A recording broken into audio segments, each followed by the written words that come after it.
పూరి జగన్నాథ్ దేవాలయం భారతదేశ దేవాలయాల్లో అతి విశిష్ట ప్రాచీనమైన దేవాలయాల్లో ఒకటి. పూరి జగన్నాథుని రథయాత్ర ప్రారంభమైన ఈ సందర్భంగా హంసాత్రి ఛానల్ ప్రత్యేక కథనం. పూరిలో వెలసిన జగన్నాథుని చరిత్ర గురించి తెలియడం కోసం అనేక మంది భక్తులు పూరి వెళ్లి అక్కడ ఆ స్వామివారిని సేవించి రథయాత్రలో పాల్గొంటారు. ఇది హిందూ మతంలోని 4 పుణ్యక్షేత్రాల్లో చార్ధామ్ గా పేరు పొందింది. చార్ధామ్ అంటే యమునోత్రి, గంగోత్రి, కేదార్నాథ్, బద్రీనాథ్ కాకుండా ఇక్కడ పూరి, రామేశ్వరము, బద్రీనాథ్ మరియు ద్వారకా, గుజరాత్ లోని ద్వారకా ప్రాంతాన్ని వీళ్ళు చార్ధామ్ గా పిలుస్తారు. కాగా పూరి జగన్నాథ్ ఆలయం 12వ శతాబ్దంలో అనంతవర్మ గంగ చూడచే నిర్మించబడింది.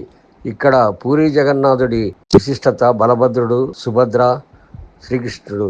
ఇక్కడ జగన్నాథుడి విగ్రహానికి చేతులు 2 ఉండవు, కళ్ళు పెద్దగా చెక్కి ఉంటాయి. ఎందుకు అంటే ఇక్కడ పురాణ గాథల ప్రకారము ఒక కథ ఉన్నది. అనంతవర్మ అనే రాజు ఒక రోజు వేటకు వెళ్లి అక్కడ ఒక గుడిలో నిద్రిస్తాడు. ఆ గుడిలో ఆయనకు జగన్నాథుడు కల్లో కనిపించి బంగాళాఖాతంలోని తీరంలో 2 కొయ్య దుంగలు కొట్టుకొని వస్తాయి. వాటిని తీసుకువెళ్లి జగన్నాథ విగ్రహాన్ని తయారు చేయించమని ఆదేశిస్తాడు. కల నుంచి లేచిన రాజు తక్షణము తన సిబ్బందిని ఆదేశించి దీనిని తయారు చేయవలసిందిగా శిల్పులను కోరుతాడు. అయితే ఏ శిల్పి కూడా ఈ విగ్రహాన్ని తయారు చేసేందుకు ముందుకు రాకపోవడంతో రాజు ఆశ్చర్యపోతాడు. కాగా వికలాంగుడైనటువంటి ఒక వ్యక్తి రాజు వద్దకు వచ్చి, మహారాజా, మీరు కోరిన విధంగా విగ్రహాన్ని నేను తయారు చేస్తాను. అయితే ఈ విగ్రహం తయారు చేసేందుకు నాకు 21 రోజులు టైం పడుతుంది. ఈ 21 రోజుల సమయంలో ఎవ్వరు కూడా నా విగ్రహం తయారైతున్న వైపు రాకూడదు. ఆ 21 రోజులు నేను అన్నాహారాలు ఏమీ ముట్టను. ఇది నా శాసనం. దీన్ని ఎవరైనా ఉల్లంఘించినచో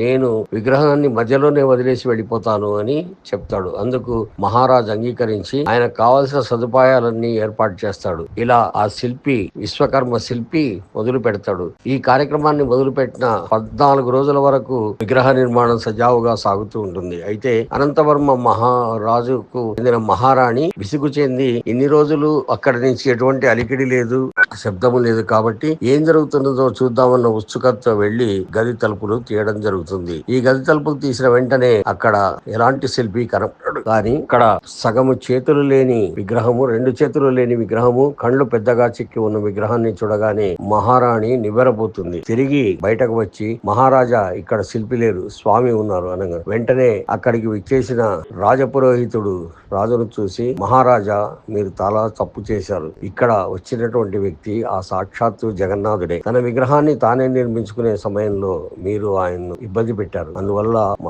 ఆ మహావిష్ణువు అంతర్ధానమయ్యాడు. ఇక మీరు చేయగలిగింది ఒకటే, ఈ జగన్నాథుడిని పూరి క్షేత్రంలో ప్రతిష్ఠించి ఇక్కడ ప్రతి ఏడాది రథోత్సవం జరపాలని ఆదేశించాడు. ఆ ఆదేశం ప్రకారమే జగన్నాథ రథయాత్ర జరుగుతున్నది. హైదరాబాద్ ప్రాంతానికి చెందిన ఇస్కాన్ గ్రూప్ ప్రతినిధులు ప్రతి ఏడాది జగన్నాథ రథయాత్రను హైదరాబాద్ మహానగరంలో చాలా ఉత్సాహంగా, ఉల్లాసంగా, చాలా పెద్ద ఎత్తున నిర్వహిస్తారు. ఆ సందర్భంగా ఇందిరా పార్క్ నుంచి సికింద్రాబాద్ లోని ఇస్కాన్ దేవాలయం వరకు రథయాత్రను కొనసాగిస్తారు. ఈ సందర్భంగా ఇస్కాన్ ప్రతినిధులు ఇక్కడ రథయాత్రను నిర్వహించారు. అనేక మంది భక్తులు, ప్రముఖులు పాల్గొన్నారు. ఇక్కడ జగన్నాథుని రథయాత్రలోని ఏ భాగాన్ని అయినా సృష్టించి రథాన్ని లాగినట్టయితే తమకు ముక్తి లభిస్తుందని భక్తుల విశ్వాసం. ఇటువంటి జగన్నాథుని రథయాత్ర భక్తులకే కాదు, సమస్త హిందువులకు అతి పవిత్రంగా భావించే ఈ రథయాత్ర కోసం అనేక మంది పూరి ప్రాంతానికి వెళ్లి జగన్నాథ రథయాత్రలో పాల్గొంటున్నారు. ఏటా లక్షల మంది భక్తులు జగన్నాథ రథయాత్రలో పాల్గొనడం మనం గమనించవచ్చు.